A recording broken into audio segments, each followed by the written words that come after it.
Assalamualaikum warahmatullahi wabarakatuh. Halo guys, welcome back in Haji Channel. Oke guys, kali ini Haji bakalan cerita mengenai perjuangan Haji menjadi kru Dista FM atau Radio Dista IAIN Surakarta. Jadi cerita awalnya seperti ini guys. Ketika menjadi maba, itu kan ada namanya BAK. Pas BAK itu pas tepatnya hari kedua itu ada yang namanya UKM Fire. Ketika UKM Fire, Haji tuh mencoba untuk mendaftari semua UKM yang ada di IAIN Surakarta, termasuk Dista FM juga. Nah, pada saat itu ketika Haji daftari semua UKM, mulai dari UKM olahraga,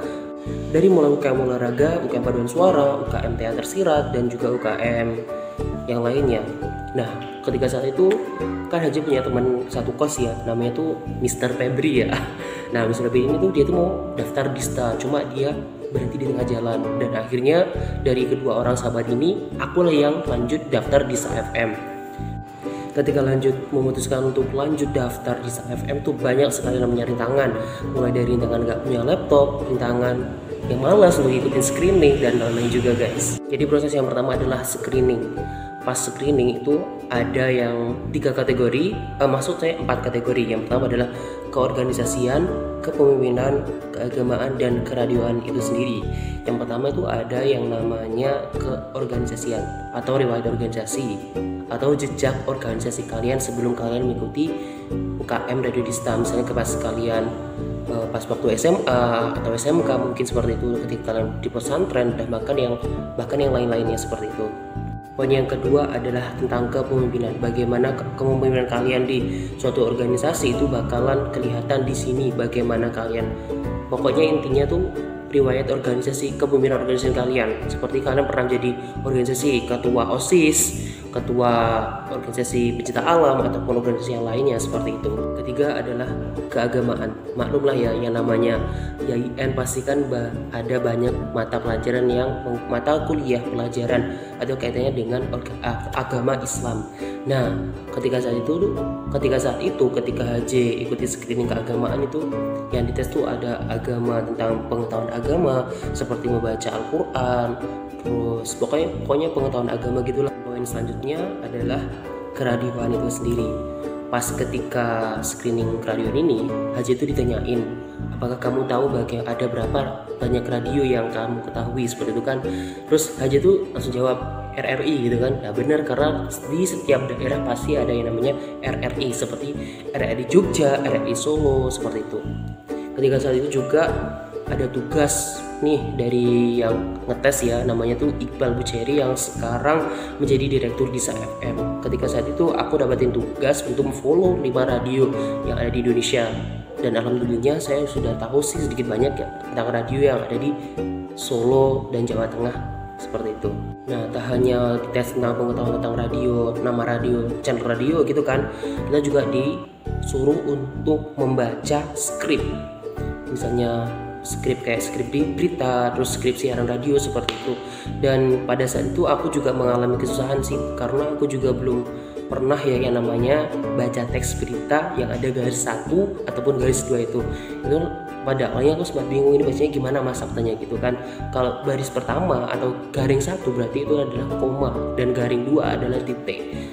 Terus jalan kedua yaitu magang teori. Nah, pada saat magang teori ini itu sangat banyak sekali drama-dramanya ya tentunya.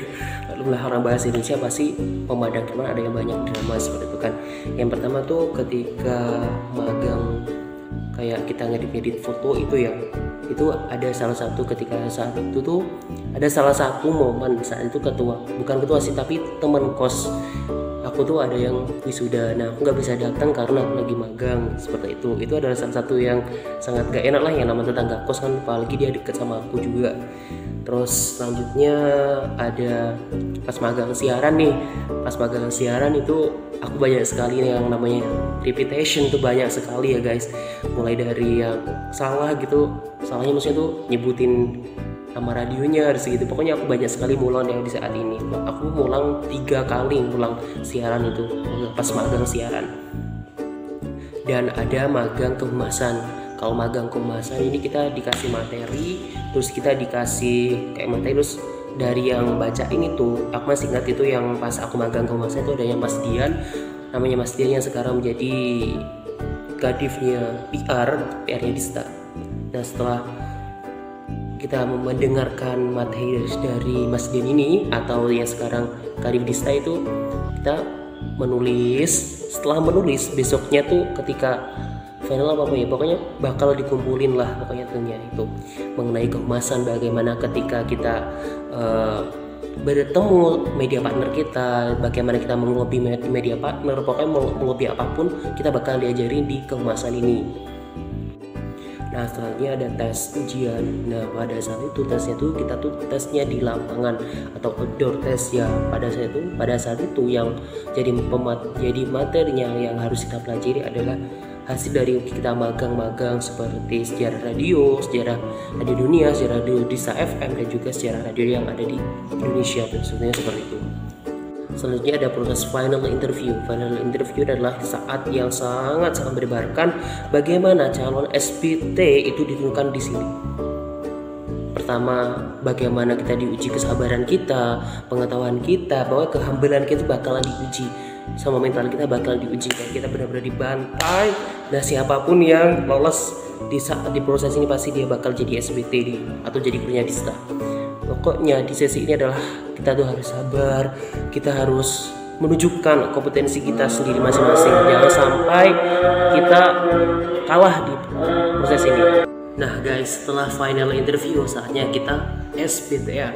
SBTN ini biasanya diadakan di Tawangmangu atau di tempat-tempat yang sangat wow banget di Solo Raya tentunya. Tapi pas zaman haji itu mesti di Tawangmangu.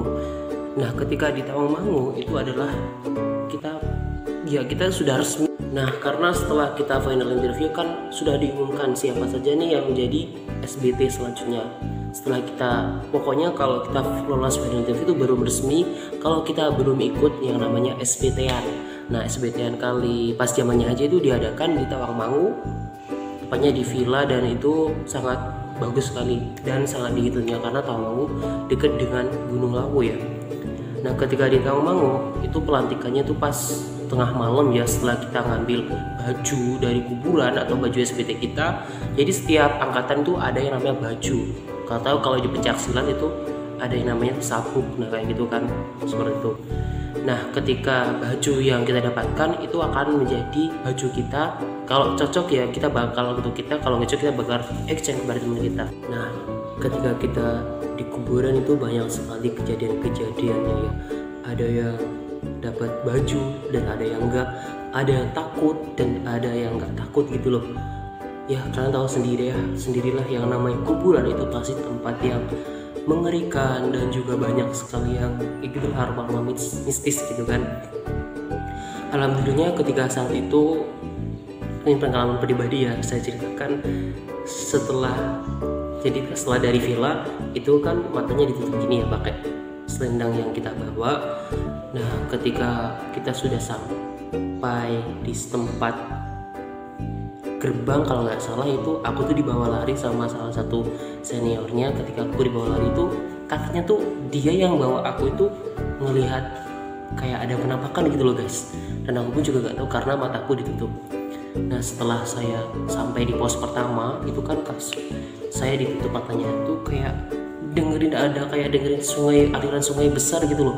Padahal tuh ya sungainya ketika besok pagi saya lihat sungai itu kecil banget guys, tapi suaranya tuh sumpah gede banget, kayak gitu ngerasa kayak mau diceburin sungai gitu sama seniornya.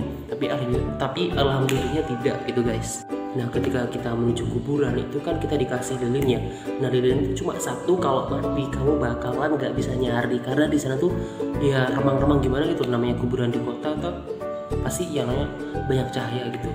Tapi ya ada yang sedikit gelapnya dan agak ngeri lah, apalagi itu kuburan China. Nah, seperti itu guys.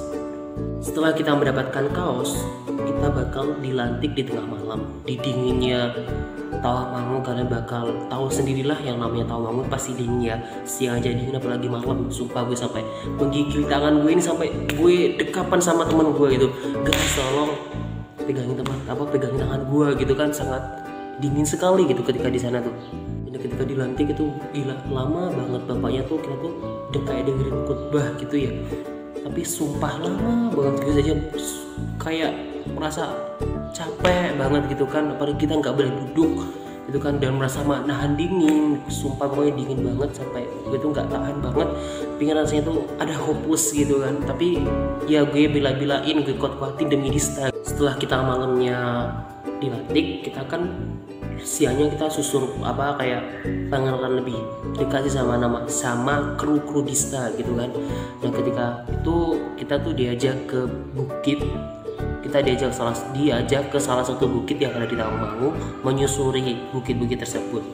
Dan di sana tuh ada yang namanya pos-pos. Ketika saat itu di pos-pos tuh ada yang namanya kayak kita tuh disuruh nyanyi, disuruh nebak-nebak nama-nama kru Dista, terus kayak permainan-permainan kecil seperti itu guys.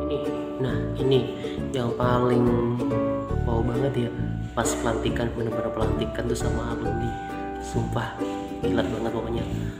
Ada aja yang kesalahan tuh dari kami tuh, ada aja gitu, ada yang nggak pakai itu apa yang namanya itu ID number gitu kan, atau nama pengenal seperti itu. Gila, pas itu kelompokku yang nggak pakai kayak begituan, terus dapat semprotan lah dari alumni ya Allah. Pokoknya ada konflik dan drama itu sangat wow gitu guys, sangat cetar banget, sangat ya Allah, sangat parah banget itu.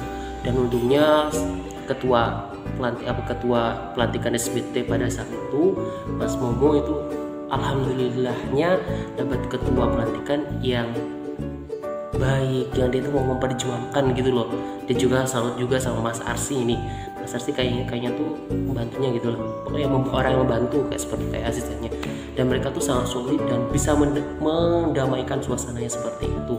Dan alhamdulillahnya acara itu selesai dengan sangat gembira meskipun ada konflik-konflik sebelumnya. Nah itulah guys, sedikit banyak pengalaman HJ di dunia broadcasting, khususnya radio Dista FM YIN Surakarta. Nah alhamdulillah sekarang HJ diamanahkan menjadi salah satu humas di Dista FM YIN Surakarta, dan alhamdulillah sekarang bakalan menjadi senior lebih tinggi dari yang sebelumnya, maksudnya senior dari junior yang sekarang. Kan HJ itu kan di SBT 14 dan sekarang tuh ada yang namanya SBT 15. Dan saya harap di SBT 15 ini kinerjanya lebih bagus, lebih paham sama jobdisnya, terus gak ada yang namanya yang keluar lagi seperti anggotanya HJ kan ada 29 orang, dia keluar satu jadi tinggal 28 kru. Oke, sekian, terima kasih. Wassalamualaikum warahmatullahi wabarakatuh.